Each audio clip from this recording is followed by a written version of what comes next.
Hello, welcome back to my channel. কেমন আছেন সবাই? অনেক অনেক ভালো আছেন এবং সুস্থ আছেন। আজ আমি most popular baby Groot drawing করেছি। ফার্স্ট এটি আমি পেন্সিল স্কেচ করে নিয়েছি এবং পরে কালার ড্রয়িং করেছি। পেন্সিল স্কেচ করার জন্য আমি 6B পেন্সিল ইউজ করেছি।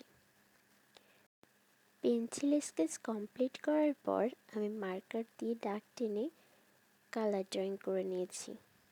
ভিডিওটি না টেনে পুরোপুরি দেখবেন এবং যদি ভিডিওটি ভালো লেগে থাকে অবশ্যই লাইক কমেন্ট শেয়ার করতে ভুলবেন না এবং অবশ্যই আমার চ্যানেলটিকে সাবস্ক্রাইব করে রাখবেন। তাহলে আমার চ্যানেলের সকল আপডেটস সবার আগে পেয়ে যাবেন।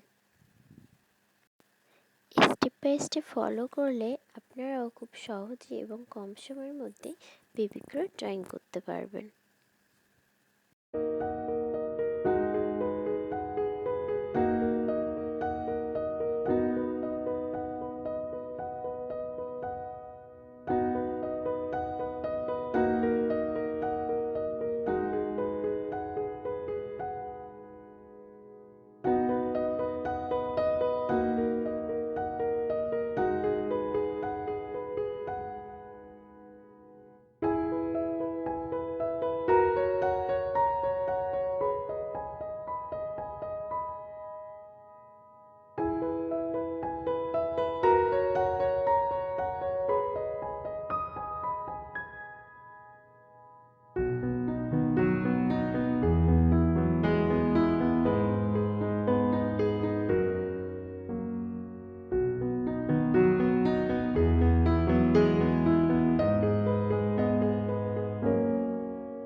পুরোটি সময়ের সাথে থাকার জন্য অনেক অনেক ধন্যবাদ। আবারও দেখা হবে নতুন একটি ভিডিও নিয়ে। ভালো থাকুন, সুস্থ থাকুন এবং অবশ্যই আমার চ্যানেলটিকে সাবস্ক্রাইব করুন। Thank you.